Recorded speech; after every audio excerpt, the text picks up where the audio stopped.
either based on their ethnicity, their religious beliefs, their social or cultural conditions, or even their geographical location. Anything that attempts to remove a category of people from the surface of the earth and kill them, is genocide. So what we've experienced in Nigeria did not just start overnight. We had genocide even in the 50s based on religious extremism. We had genocide in the mid-60s when the Hausas were killing Igbos in the north, which was termed as a pogrom. I was old enough, to remember that, and it was based on race, essentially, and by the time we knew it, about 100,000 Igbos have been killed across the northern region then, and about 1 million Igbos displaced. Now we are witnessing another genocide, which is... Prof, would like to beg your pardon. We'd like to go on a commercial break. Okay, go ahead. When we come back, I would allow you talk more about, racism and extremism. Do stay with us. We'll be right back after this commercial. Dirty and stains, no fit do us shakara. We got the remedy, original palasa. Hypo, go hypo. Protect your home every day with hypo. No green. Protect every day with hypo. Hypo, go hypo. Alright everyone, no put your ears, make we talk. Shout my teeth fresh now, but I beg no be so. Ever heard of Colgate, the #1 oral care brand in the world? For zero cavities and long-lasting fresh breath. Mom, it's your time to brush. Mama and Papa buy up, use up and shine your smile. No more cover mouth. Because we Colgate, that's what we are down with your smile.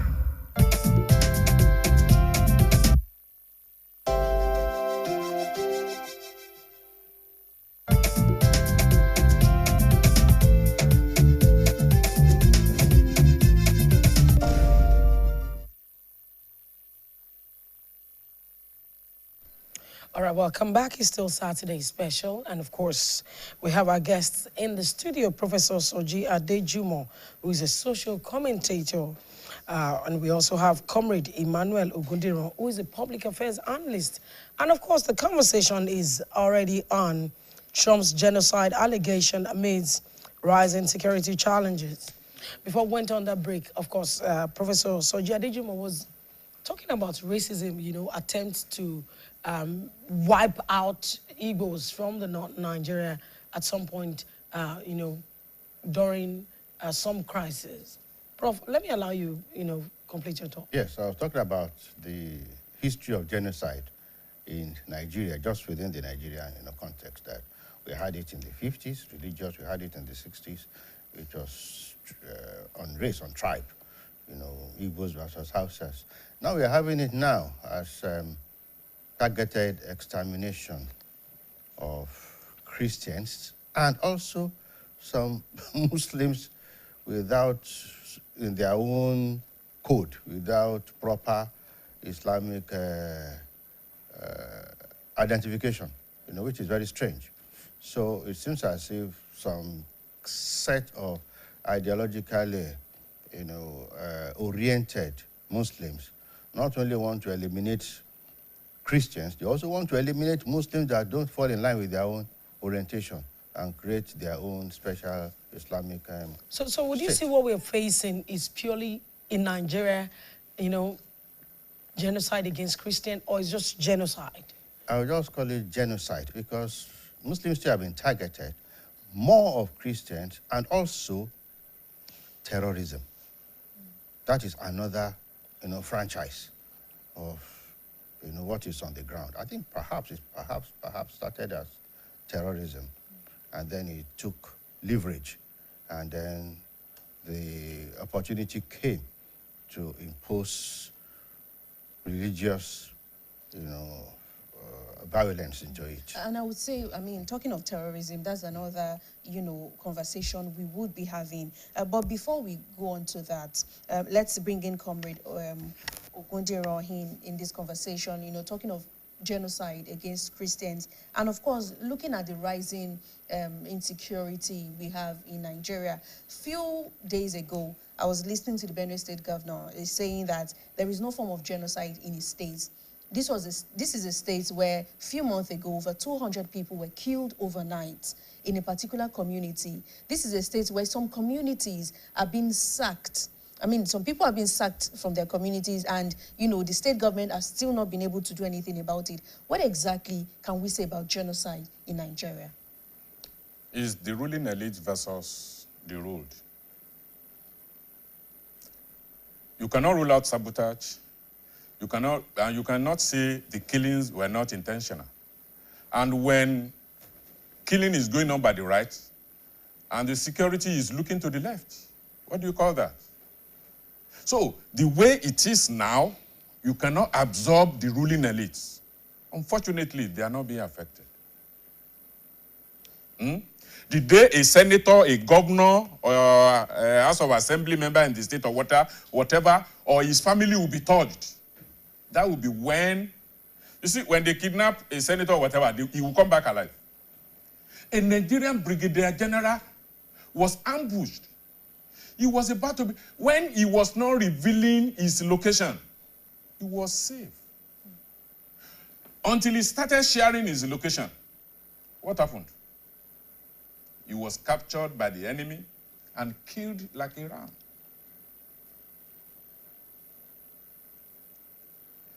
So, it is the ruling elites that are perpetrating this act. That's an allegation. It is, comrade. and it is a well-funded one now. Why would someone... When Trump threatened, President Tinubu did not come out to make a speech. He went meeting with the NSA, the Sultan, and this and this and that. That means they know themselves. So why is it and difficult? Remember, 2013, 2014, the late President Muhammadu Buhari, that statement he made, what happened to it?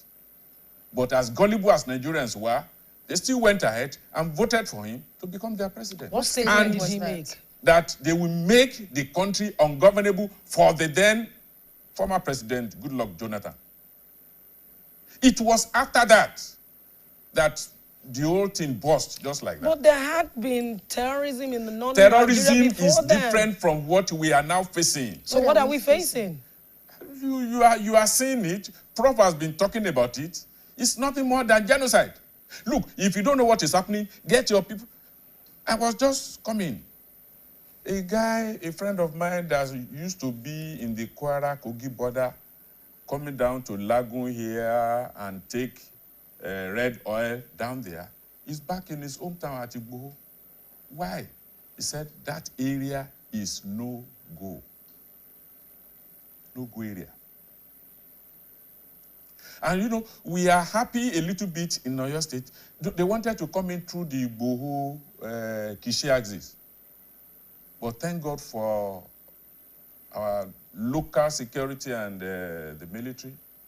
That time, Gumi barely escaped by whiskers.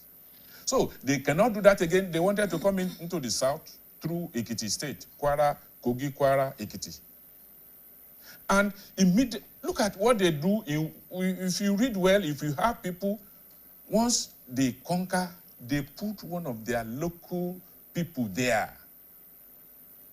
Just like Prof was saying in the early 50s. So that stylishly, the way they conquer and capture Ilorin, and that is exactly what they are beginning to do again. Comrade, unfortunately. And a governor will now be saying there is no genocide in his state. Comrade, unfortunately. A governor that has complained that the president told him to go and learn how to cohabit. I mean, you'll be able to see where we are in this country. That the ruled are nothing to the ruling elites. We are seen as pawns in their hands. Okay, comrade. I don't know whether Nigeria is now a box of chairs where they now use the commoners as pawns. Okay, let me come to Prof. Prof, we're talking about genocide. Yeah. And just now, a comrade is trying to establish the fact that what we are facing is purely just genocide. Unfortunately, some school of thought believe that these terrorists are coming for natural resources in certain locations. You will recall there was a time before the Amotekun Corps was inaugurated, was brought into existence. The Ife Road was nothing to write home about. There was major kidnapping, killings along that path. At some point, we got to discover that there was gold somewhere in Oshu, that some, miscreants were brought to, monitor and, pull some of these resources out. Again, we're aware that there is lithium, and that's why they inquire. Maybe why they have not come to Oyo is because we have not discovered crude oil. So again, it's like a chase for our natural resources. How true is this? No, you see, it is not. It is, well, partially. But you see, the real situation is that when you have violence, when you have terrorism, when you have genocide, those people perpetrating it, the actors, are not going to be eating manna from heaven. They are not going to be depending on real water. They will depend on some resources. And they are going to use your resources to sustain themselves. That was why they were also combining demand, ransom in a demand. They needed the money. The money did not mean much to them. They needed the money to acquire more arms, more ammunition. This is not because they wanted a comfortable lifestyle. So coming in, exploiting the gold, the oil, the resources, they are just collaterals. They are what they need to sustain their evil intentions. And the bottom line, you see, like Conrad Goodenough said, is that the leadership is either feeding some part of leadership, rather actually feeding from the proceeds of this terrorism and genocide, or they are actually being sustained, by those militant forces. And you will not expect even a senator or a federal rep or a governor to be kidnapped. But we expect response from government. It is the responsibility of government to protect the lives and properties of the average citizen. But Prof, but government is not, yes, government is not ready. And I'll put the blame, honestly. Government is not ready? Yes, I'll put the blame squarely on the desk of Mr. President. Because Mr. President is the commander-in-chief. A commander-in-chief in another country, America, was bold to come out and say they will come to Nigeria, guns are blazing. Why is our president not saying, I'm going to combat these terrorists, guns are blazing? We don't need a president from America to tell us that what the terrorists need is firepower from our own military. So, Prof, why do you think our own government is laid back on fighting, the insecurity? Well, when you meet Mr. President, ask him. But generally, with what we've seen. Now, when Trump came out, to talk about, labeling Nigeria also as a country of particular concern, talking about coming into Nigeria to fight the terrorism and the likes, we've also seen a surge in, these attacks. We've seen the attacks also in schools, the kidnap of people. But what exactly is it, or why exactly, or can we say? We've also not seen so much response from the government, talking of the president now. What exactly is happening? How exactly did we get here as a nation to start with? And what exactly, in fighting this menace, should our government be doing rather than what we are seeing right now? You see, our president, that I have a lot of respect for, does not seem to be reading the right literature concerning what is on the ground. The president is perhaps reading a different textbook. When an American president is threatening fire and brimstone, and the same people that is threatening to confront, guns are blazing, are now coming up reinforcing and daring that president. That means they don't have any regard for our own sitting president. That means it's even in their interest to have this president removed, President Tinubu. If he's reading the right book, he must know that he is also the target of all of these terrorists and all of that. And it is time for him to brace up.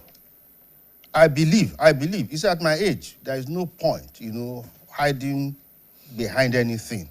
Are you getting it? There is no point not being able to speak the truth. I believe that Mr. President is deliberately not coming up with the right firepower. That's an allegation too. Yes, I believe that because he has the resources. He has the information. And an assumption too, Prof. Yes, he has all of that. But for a president to behave in this manner, when there is fire on the mountain, we only had, what was it? Just minor street unrest in 1 or 2 states in America. And then they moved to Washington, and President Trump brought in National Guard. People are saying, National Guard on American soil? He said yes. Okay, Prof, let's quickly go on this commercial, but let's pay some bills. When we come back, we're going to buttress some of your conversation along the efforts that the president has made, changing this, service chiefs, and of course, calling into question some of those that are so, alleged culpable. Let's go on this break. We'll be right back. Stay with us. Stains and dust don't go on break. So whiten your whites with Hypo. Hypo, go hypo. Protect your home every day with hypo. No green. Protect every day with Hypo. Hypo, go hypo. Protect every day with hypo. Germs always find a way back. So disinfect your living room every day with Hypo. Hypo, go hypo. Protect your home every day with hypo. No green. Protect every day with Hypo. Hypo, go hypo. Protect every day with hypo. Germs always find a way back.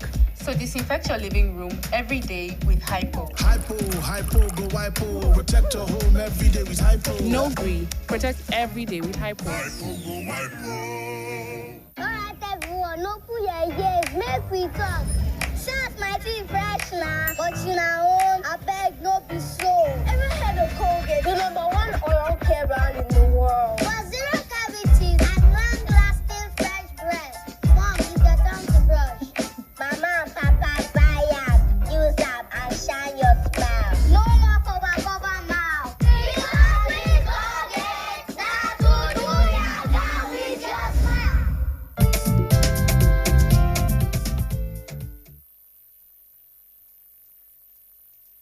All right, thank you very much for staying with us. We're still talking about Trump's genocide allegation amidst rising security challenges we have in the country, and of course the latest development.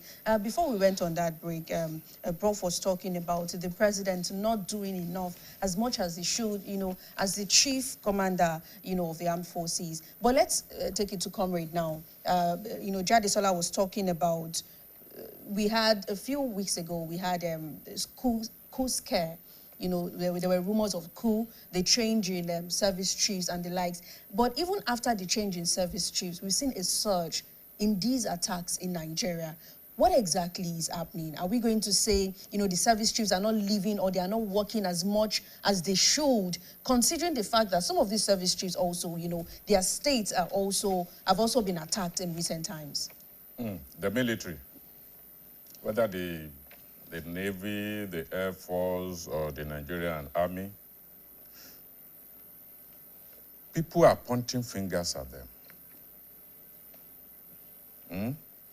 We all believe, we all know they've been infiltrated because of that policy instituted by the former president, that you now say some Boko Haram, some insurgents, they are repentant, and you now incorporate them you integrate them, that's their language, into the Nigerian military. The result of that integration then, and President Tinubu has said he will not deviate from what President Muhammadu Buhari started. So that is exactly what we are seeing. Well, when he said he's The not going to complacency deviate, then is still going on. When he said he's not going to deviate, Yep. he did not say that insecurity will continue. What do you mean? He said he will continue. Was Buhari tackling in this insecurity? Does it look like he's not tackling it at all? Wait, did he tackle before he left? Well, they kept saying that they were winning war against terrorism. When fund was released, the equipment were not seen. Even the equipment that came, allegation of refurbished. I mean, look, the guys, wait, are you now seeing the rate at which the guys on the war front are now coming out boldly to challenge their leadership? And the recent escalation, Prof has started a theory, which if by the time I join him to conclude, you will see that now they are here. Which theory? That those people are here, they will not be eating manna from heaven. They know this country more than our leaders. But we're already seeing that, talking of, the resources now and ransom, taking over. We also saw videos, we've seen online videos, where, these terrorists are wielding ammunitions that even our own military personnel, do not have. They are eating. They are eating. Let me help. And they want to. The female students they carry, it's not for them. It's for them to go and be copulating. They want to have that. They are carrying younger ones from the village that they continue to train and arm. And they know the terrain better. So it is our people that they will be using to actually wage war against us. So they are war tactics. No, they come with guerrilla war tactics. It's not the normal war. And maybe that is why the Nigerian security forces are not able to actually conquer them. Guerrilla war is a very tough war to actually conquer. If you want to go with conventional war tactics, no, you cannot win guerrilla war. It is guerrilla war now in Nigeria. These people are, wait, I don't know whether you know that the Lakurawa and whatever, they go into open market. In Katsina that they negotiated with them. Don't we have, look at what happened. There was intelligence. These people will come. Now, the military were there, and the school in Kebbi. The military were there, but 30 minutes before they strike, at least somebody commanded that they should leave. So let me quickly put this to you. And I don't know whether we watch another script where a soldier is on the field and he was being directed to stop shooting Boko Haram. And the guy was saying, sir, I cannot stop. These are enemies. They are killing us and they are running away. We have to... That guy is no more in the army. Comrade, let's quickly look at the issue from this angle. So what if they were waiting at the school because of the intelligence and they got another call, maybe not even from their overall head, to say, look, they're already attacking in so place. And maybe it was a distraction to move them from that place to another location. Maybe call even from the people. That day is not just happening. Yawada. They were there. They mobilized them just 1 kilometer to Yawada. And these people passed them by. They looked the other side until the deed was done. So what do you think is wrong? The trust, even between the officers on the war front and their senior officers, there's no trust again in the military. What do you think that is where Nigeria is losing that battle. And Nigeria will continue to lose that battle until something drastic is done. Look, if you want security, start from the security outfit themselves. So you think we have a problem with the security outfit? Until they are purged of the moles that are now growing wings amongst them, Nigeria cannot have any. All right, I think we should bring it to Prof now. Talking about moles and for me, intelligence. Prof, I want to say that if we want to remove moles, we want to identify them. If it's difficult to identify and remove they are not difficult. Moles, they are not spirits. No, I'm coming, sir. I'm coming, comrade. It means that their head may, quote and unquote, may also be a mole. If you are a leader and it's difficult to remove moles, there are possibilities. No, you see, let us look at this. Let us look at it critically. When these people go out, they have as a cover some established means of livelihood, and they rely on cattle. We are talking of removal of service chiefs. In Ibadan, we slaughter about 200 cows every day. In the whole of Oyo State, we slaughter like about maybe 300-400 cows daily. In Lagos slaughters almost 1,800 cows daily. And yet, we don't have any cattle ranch in Ibadan. So 200 cows come into Ibadan, and they are slaughtered. Those cows are migrated, they are brought in. Those who brought those cows in are not the owners of the cows. And we are spending daily here in Ibadan almost about 300-400 million on cattle alone. 3/4 of that money goes back to the owners, and it feeds their enterprise. Now we look at the military, the ownership of cattle. Those 200 cows we eat daily, about 150 is owned by top military personnel. So all these service chiefs that have been removed, why would they ask their people to go and destroy the Boko Haram? They are the keepers of their cattle. They are making money. Are you getting it? It's a very deep, complicated system that is on the ground. The military. You say complicated? Yes, complicated. Because, how? Yeah, I'm telling you, because the people, when you even, if the Amotekun captures these terrorists, you will find that they are keeping livestock, they are keeping resources for military, for also other people in very high places.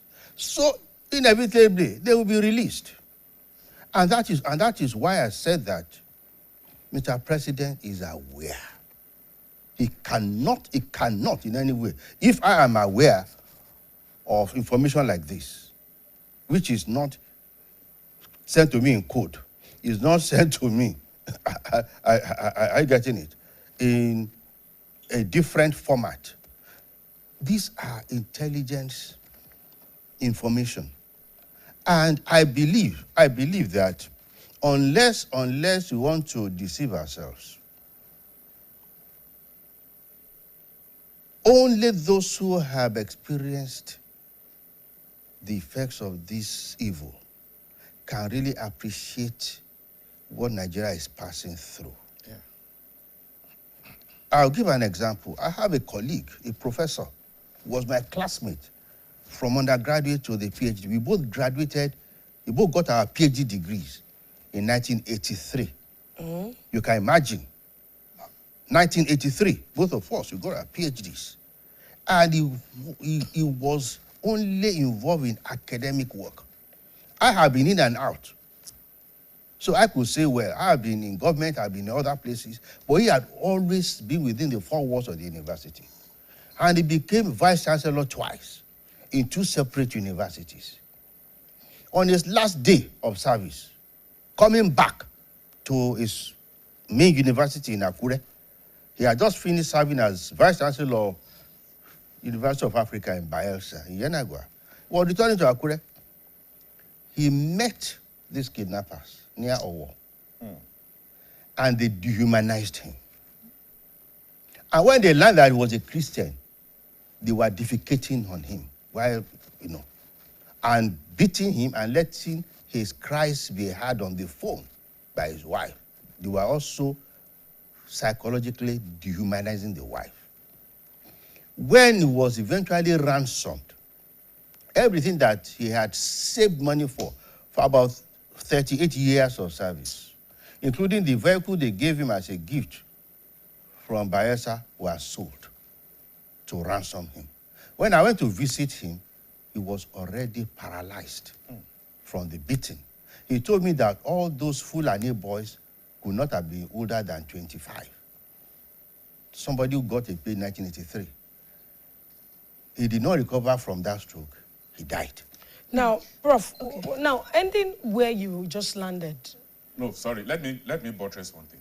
That the top echelon of the military, I was a zonal officer for the tree crop development unit, posted to Gomosho between year 2003 and 2007. We had a plantation at Ogomosho. That cashew plantation never actually come alive. Once we plant, they will come, they will destroy it, cattle. So when my Oga is still alive, Mr. Ogumshola Eo, Niyi Ogumshola, you know him. Apenko, yes. When he said, Ogundona, please, this one, Maju Somelenu, you are the only one I see that can do it. And I was just recently posted to his unit then. I said, Oga, I will only do this if you do one thing for me. And what is that? Before I leave, we write a letter to the Commissioner of Police intimating him of how that government plantation is always being decimated on a yearly basis. The government has been spending, and it's a designer shop. You know, Gomosho Farm Center is within the town. So, he agreed. We wrote. We took it to the commissioner. He got a copy, endorsed a copy to area commander of Gomosho, then endorsed a copy to Gomosho South DPO. I'm telling you, during the dry season of that year that we recently re-established that plantation, they came. But we were well prepared. I was well prepared for them. I put my men. They came on a Sunday. The first time, they set fire on the farm so that the old leaves will burn and new shootings will be coming up. And that is when their cattle will come and devour it. So we were prepared. The one they set fire to, we replanted. And Friday, Saturday, Sunday, I make sure my men, they were on the farm on shift. It was a Sunday. I was in the service when I received that distress call. Fulani, they want to kill it. If it is just one, and the one that strayed away, they were able to catch one and demobilize it. In fact, when they were telling me the story, that it is the cow that actually carried the Fulani guy, 10-hectare farm. That's times 2.5. That's 25 acres. That cow, he hung onto the rear legs, and with that, they scaled the farm. But the one they demobilized. Very early on Monday morning, I was at my station. And you know what? They have gone to the area commander.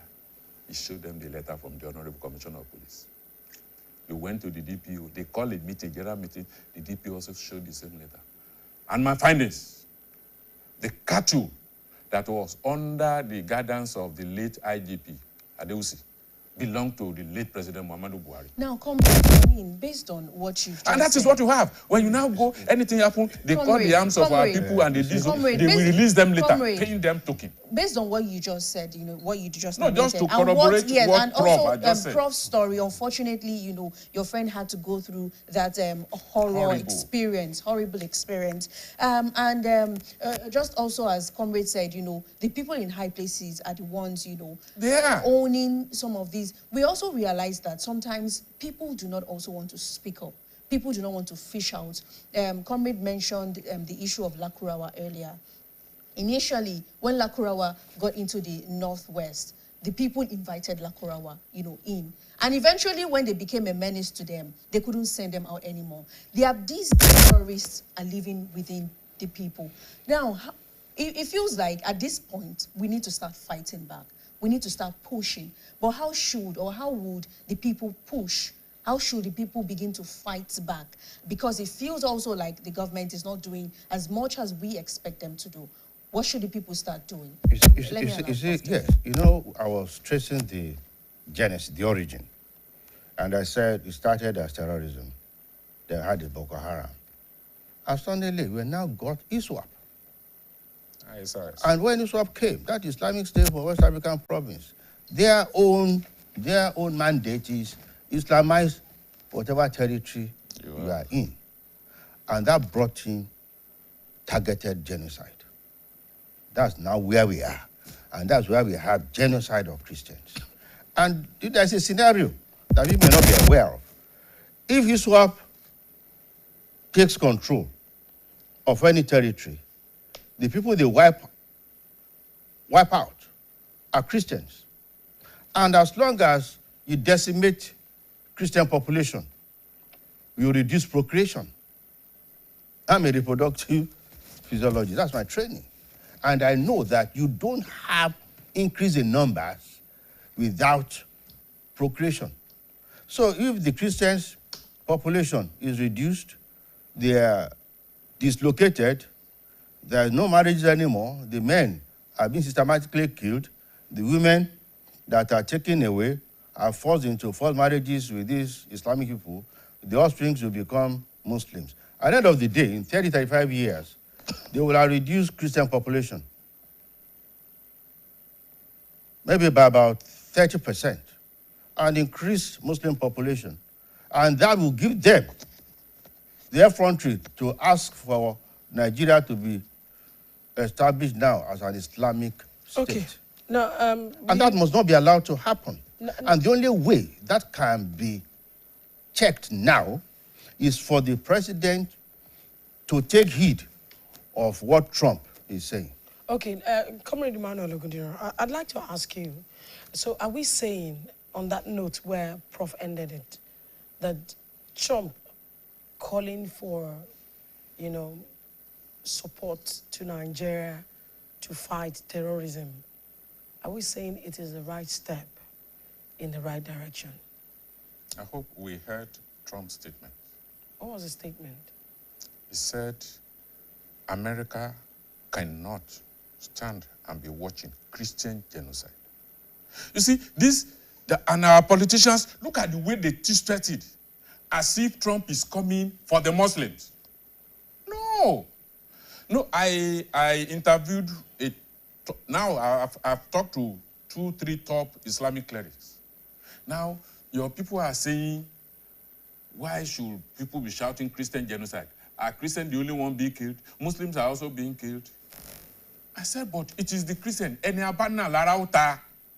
is the Christians that actually complain. If you go to law court, if not that Nigerian judiciary is for sale now, any relief that you did not seek, they will not grant. So if the petition, even President Tinubu in 2014 or 2013, they went to the same America, mouthing this same Christian genocide. And the cleric told me, comrade, say, yo Musulumi. And so they cannot shout, because it will be like Muslim wiping out Muslims. The fact of the matter is, those committing those genocide, whether they are Musulumi or Dodo, that is where the thing now. Whether they are true Muslims or not, they are Muslims. And they are killing Christians. They may be killing Muslims. And the Muslim did not talk. The Muslim did not make any petition. How will America come to that? So, and the fact is, if Trump comes tomorrow, he will not come against the Muslim society. He will go against, but what we have seen, the statement made by Gumi, by Sultan, that when you kill Boko Haram, you are fighting them. Okay. And even Mr. President, I've forgotten the name of this woman. Before Mr. President came to form his cabinet, the woman that went to Mr. President in UK. Yes, I came to discuss. I cannot take your offer just like that.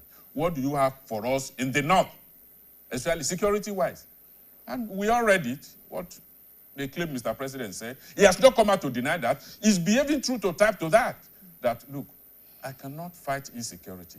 If I do so, I will step on many toes and they will kill me. Comrade, let's look at... So if a president of a commander-in-chief, at least incoming commander-in-chief, has said that, and we all see what is happening. Comrade, I'm happy you mentioned Gumi's statement just 2 days ago. You know, he granted an interview and he was saying that, you know, making peace with these terrorists is the way out. He has been saying yes, now when we have people, you know, making such statements, openly embracing and terrorism, and is working freely, and you know, has not been brought to book, or you know, the law has not caught up with such person. That is also to talk about, you know, our judicial system, our security in Nigeria. You know, how do we begin to make sure that people like this are not, you know, grooming other people to incite terrorism in Nigeria? Let me tell you, the DSS, the military intelligence, they cannot come out that they don't have their list, that they don't have the names of those supporting terrorism.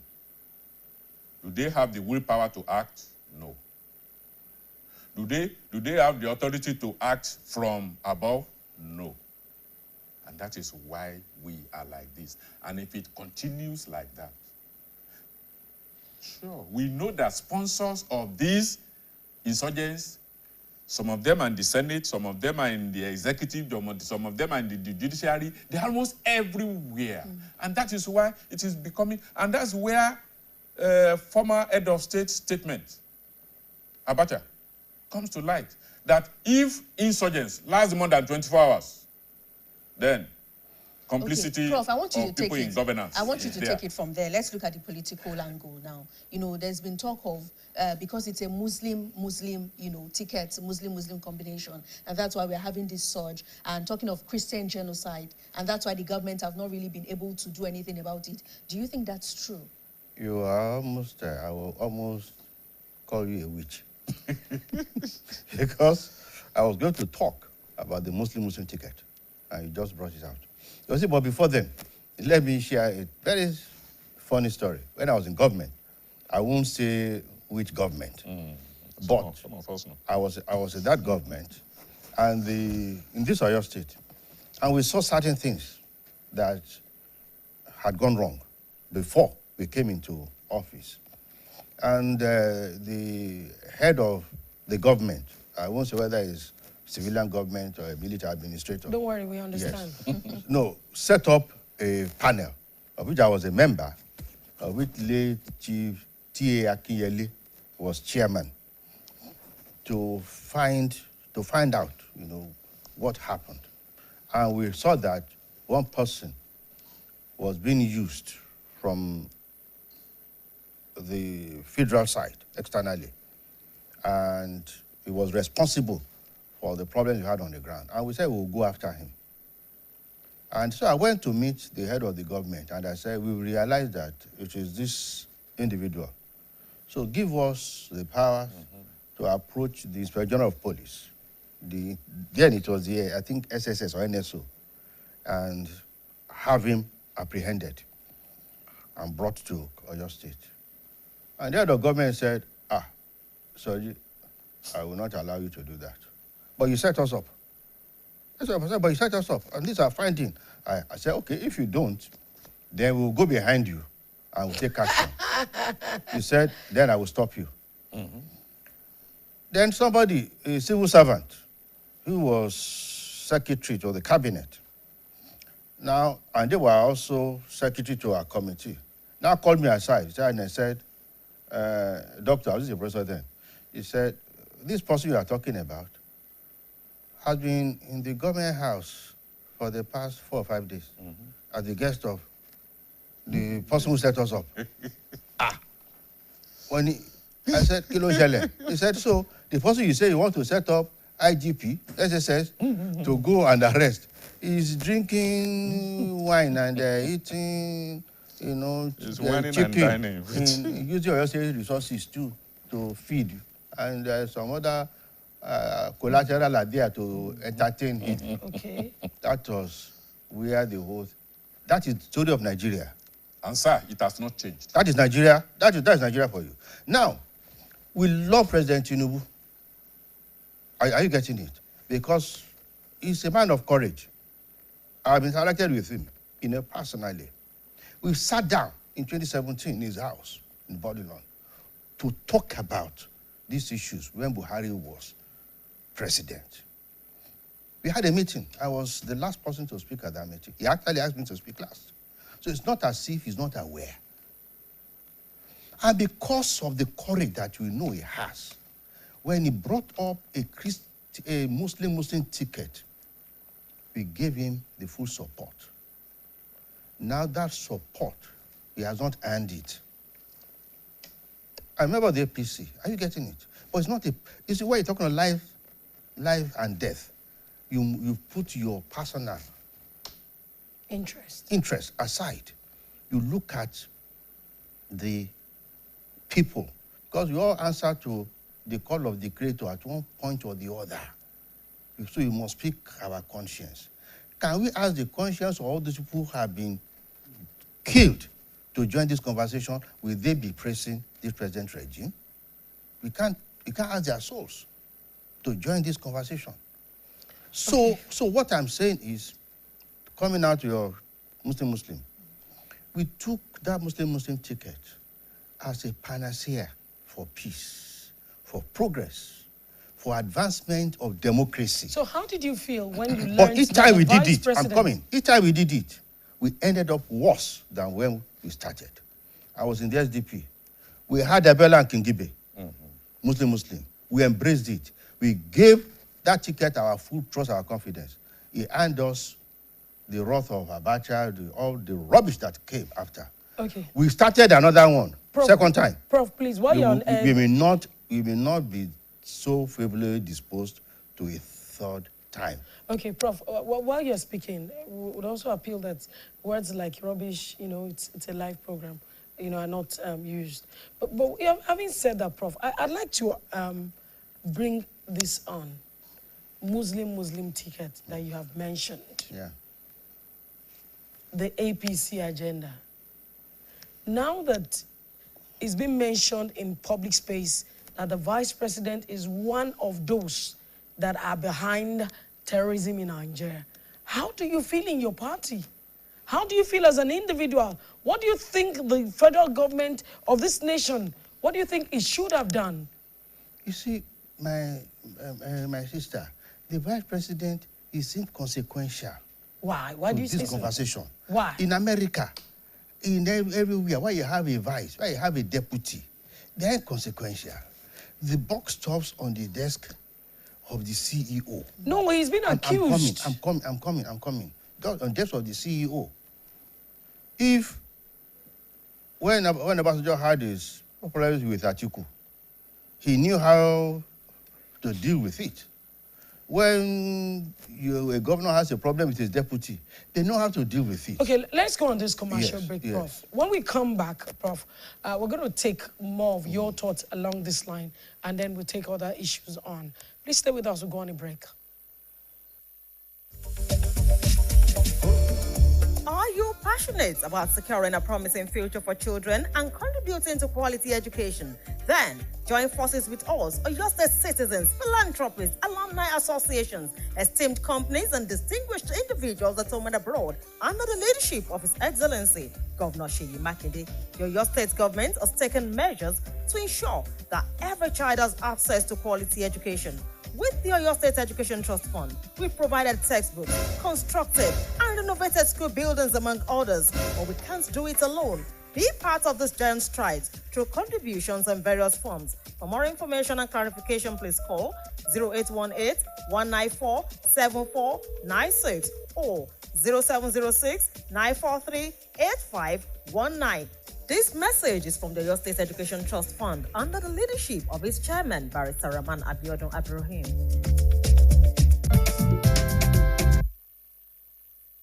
Alright, everyone, no put your ears, make we talk.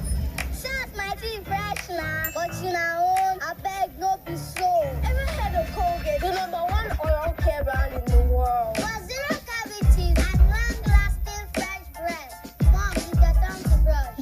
Mama and Papa buy up, use up and shine your smile. No more cover mouth. Because we Colgate, that's what we are down with your smile.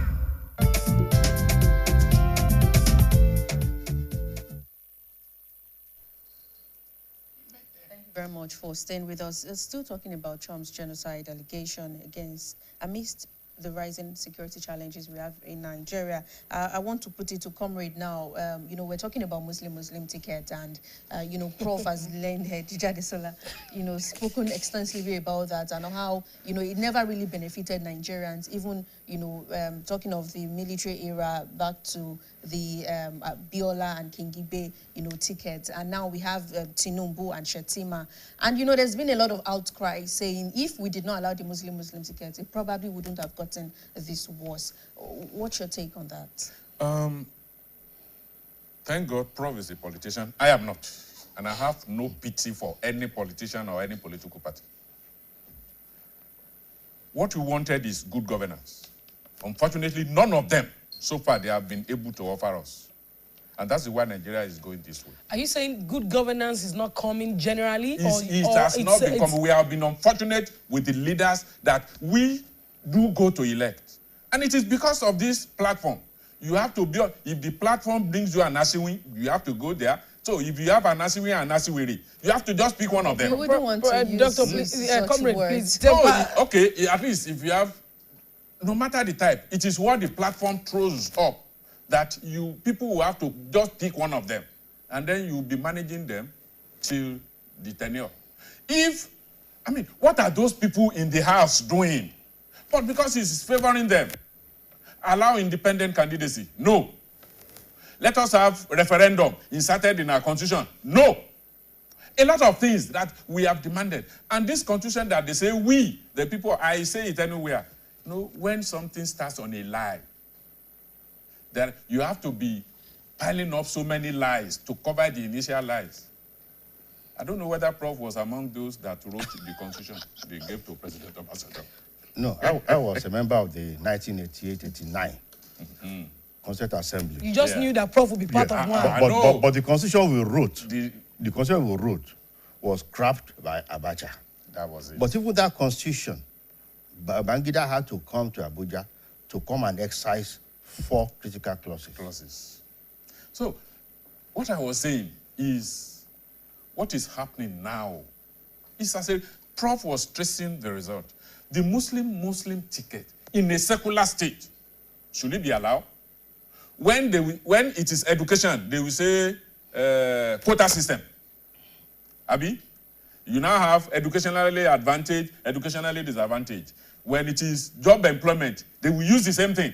But when it now comes to politics, that will determine the fate of almost all facets of an average Nigerian life, you now want to jettison what you have been should using. religion be a yardstick for leadership, good governance? Should we not just leave these religious issues, ethnic issues, and just, look out for good governance? It could have been so. Those that joined Nigerians together, they play religion.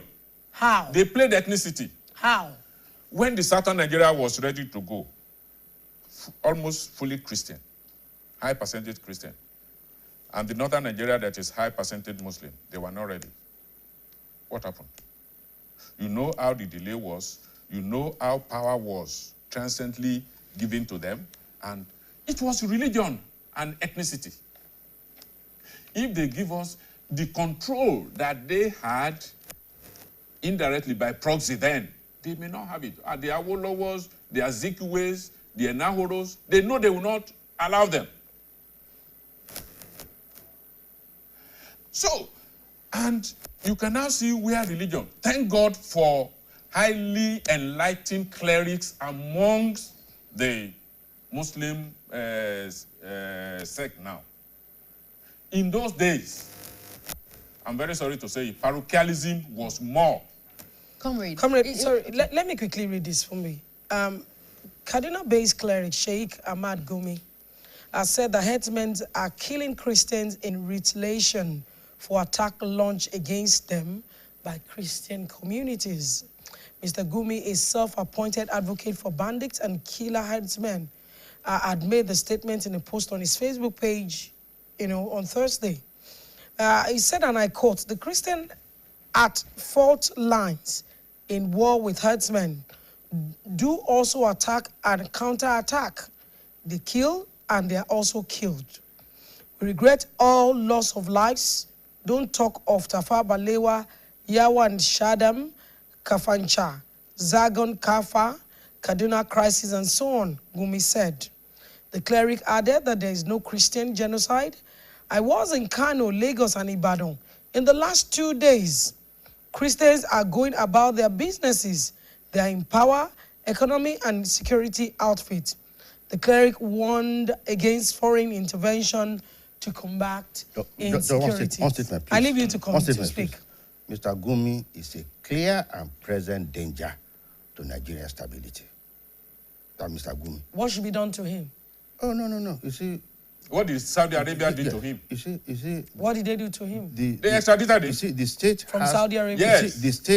The state knows what to do with people that are just inflating, creating problems, adding petrol to the fire.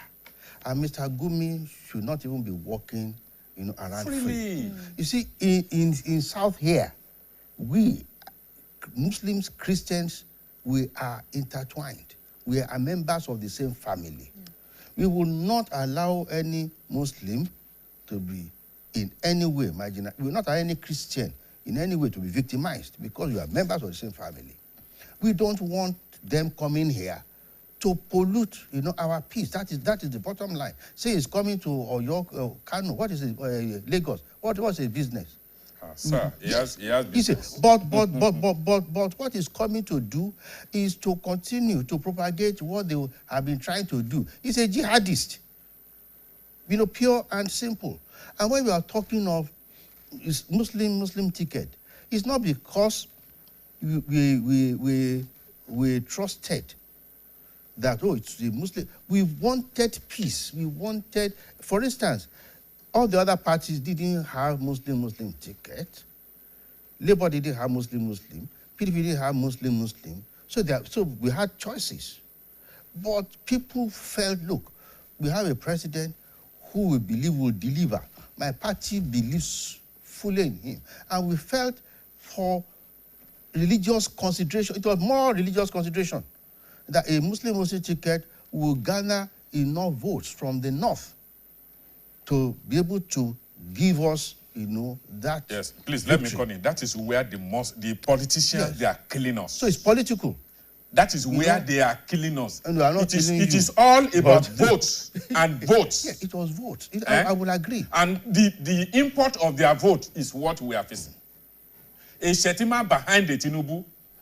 Go and ask people who knew me. I've been saying it. Tinubu can never ask you say. Comrade, and just as you said, it feels like religion and ethnicity has taken a lot from us in Nigeria. The politicians... It's now based on the orientation of the people. Now, how do we begin to reorientate the people to let them know, it's not just about religion, it's not just about ethnicity, because as it is now, we hope it doesn't happen, inciting war on people based on religion. And now we are talking of Christian genocide. Muslims are also talking about, Muslims being killed. We have seen that also play out, especially in the north. How do we begin to reorientate the people and let them understand that it's not about religion, it's not about, our ethnicity now in Nigeria, but having, respect for human lives. Sorry, 1 second. People who are set in their ways are difficult to reform. Yeah, that's people are set in their ways. They have already gone beyond the level where you can recall them. Their body chemistry, their brain wiring, and all of that, has been totally fixed. They've totally fixed in formalin or whatever, that you cannot reset them. What can happen is you have to take measures to ensure that they don't prove a danger to the existence of this country. And that's why, when Trump came in, Trump didn't start by saying, Nigeria, I will go and fight. He said, Nigeria is a country of particular concern. Okay. And what that means is that we have resources we'll be spending on this country. And those resources are not yielding the right fruit for us. So why must I spend my money? HIV/AIDS was practically eradicated with American money. A lot of things have been done. So he said, look, I will cut off. A lot of those things even go to the north. I won't spend my money, on you, number one. Number two, if you are now going ahead and committing crimes against humanity, then I will also step in. It's just a clarion call to the rulership that face the reality, take care of the situation, and in your own home, don't allow us to be the one that will open. Is it rocket science to determine where all these, terrorists are? Okay, Prof. Let's now, quickly go to Comrade. You read something from Gumi's statement. Yes, and I was coming to also say that Gumi was a former military officer. Oh, yeah. And a lot of people are not open to that. And this seems like more danger to us. Some people know. Now, you read something. Part of what he said in the South, that Christians are moving about their whatever, they control their economy, is one of their problems. What they believe the South has advantage and opportunity on, they also want to benefit and, if possible, take it away. What they didn't work for? Well, they won't say that. That you have to earn respect, that you don't command or demand for respect. So that is that. Now, Prof says something. Look at Rwanda genocide. Before that genocidal war was fought, if you go to Rwanda, it's either you are a Tutsi or you are, what's the Hutu. Yes. Hutu. So, now, after the war, some of us that had the opportunity of visiting on the 2 occasions. Go to Rwanda now. I did it. I did it. The cabman that was carrying us, and I was, yes, Rwanda. Now Rwanda is very peaceful. I can see that offenders, you don't need to go with cash. They give you the POS machine, you slot in your card, they fine you, and they return you, you go. Sir, mister, are you a Tutsi or Hutu? He said, oh, you are Nigerian. First of all, I'm just a Rwanda. That orientation. But it was not from peace. That is where I'm going to. Our government have to do something drastic. Religion, ethnicity. Look, if these people believe that they are this, they want to be that, let us go our different ways. Nigeria, I have been saying it up till now. Nigeria is just a country. Nigeria is not one nation. Okay. There are so many nations inside this entity called Nigeria. Let's not promote. Let's not promote division. Yeah. No, it's not division. This, I'm not saying. Let's have a very strong region or state and have a very weak center. You see that all these people trying to go to the center, you think regionalism they will not be motivated to go to the center. Comrade, so you're saying... Look at how many schools, the so-called unity schools, that are now closed. What is the federal government doing with schools? Comrade, let me quickly use this opportunity. While we have discussed about Gumi, let's look at Nnamdi Kanu's judgment, his sentence to life imprisonment for treason and felony, you know, various terrorism charges, and yet nobody has brought Gumi to book. You have said it here that Gumi should not be walking the streets, you know, of Nigeria. Are you talking and of even said in the last 2 days, he had come to the southwest, been in Lagos, been in Ibadan. Comrade, before you answer that question, we also have, you know, this particular farmer. I can't remember his name now, who was on the farm and he was attacked by... Yes, he overpowered and killed. And now he's on, you know, life. He's sentenced to life imprisonment. No. He was also brought before the American Congress talking about it. Now, what can we say about, you know, this whole scenario? It still boils down to what we are saying. Religion, ethnicity is playing out. I said here, Igagan, a Fulani man that amputated a Yoruba man on his farm, when taken to the police station, you know how much they pay him? 286,000 naira. To fix the handbag? I wouldn't know. And the Fulani was let go. Now you are talking of Gumi.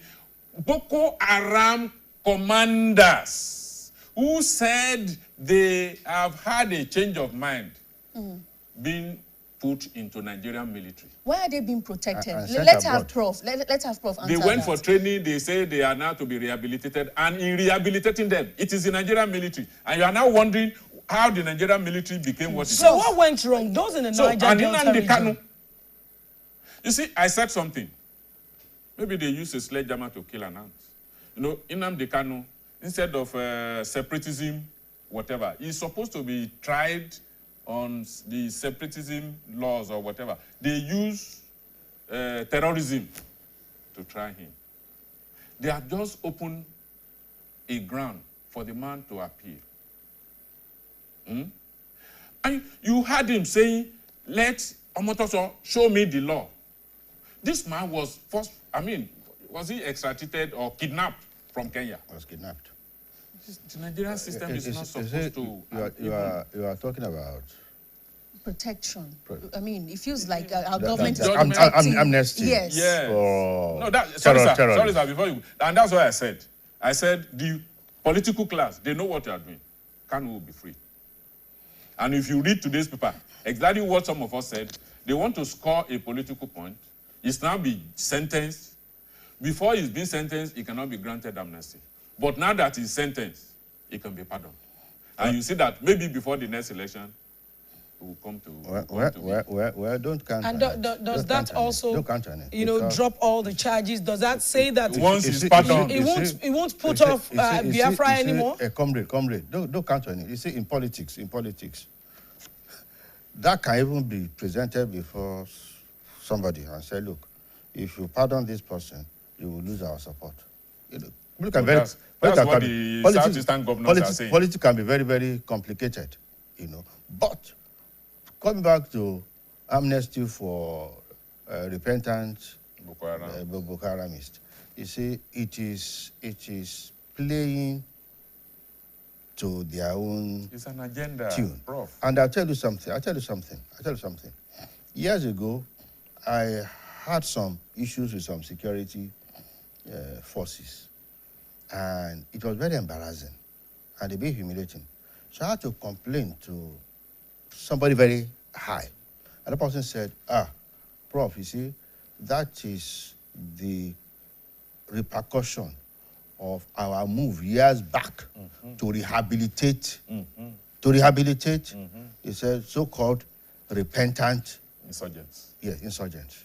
He said that is the result. So these people they are rehabilitating. They can rehabilitate them. They have not rehabilitated their minds, and it is very, very wrong when people who have been fighting against them are being demobilized. They are being victimized for fighting them. Most of the military officers that have suffered delayed promotion, suffered career dislocation and all of that were people that were at the front line of fighting these terrorists. Yes. Okay, and they were not given any training. These ones were sent abroad, so you can see that we have issues. From all indications and, of course, based on what, especially the story Comrade gave earlier, talking of the farmland you talked about, it feels like we know them, the government know where they are, but it is difficult. Why are we protecting, why is the Nigerian government protecting, these terrorists? You see, when it comes to the militant aspect, Comrade is quick to can you imagine? And I was saying, thank God, Comrade does not have access to an AK-47. He will have, but anyway, the major answer is the custodians of our security have been compromised. They know. Let me tell you this. I have cause to know a few things about security architecture. And I was somewhere in the UK where somebody said, in that big compound there, it's just about 120 miles outside London. He said that is where everything that happens in the UK is monitored. He said every phone conversation, UK has a population of about maybe 60, 80 million people. Say all conversations on your mobile phones, he said they pass through that network. Silent. He said they're not necessarily listening. He said, but our equipment are listening. Our algorithms are listening. So when the algorithm flags detects, yes, something that they flag it, they know the source. Yeah. So he said in Nigeria that it is even far easier. That all you need to do is maybe set off 3 networks and you link them up. And whatever we say day to day on our phones and we say we will know. Again, locational, everything, they have all the resources. All these things were, why did America come? So, to extract just one single American that was kidnapped. They have all the, and they have places they have been putting this, offering this to Nigeria. And surprisingly, our security forces and military personnel have been saying, no. We will come over. We will come and land it. All of them are after extra code and all of that. But the bottom line is that, like some people from the Sahel, were saying that, when we were exiting ECOWAS, you were quick, your president was quick to threaten an invasion of Niger, of Mali. When we said we don't want he said, you are quick. Now somebody is now threatening to invade you. Why didn't you look after your own security? Why are you threatening to invade us? Because we took charge of the affairs of our own country. Okay, Prof, a quick one because our time is fast spent. Yes. We're wrapping up.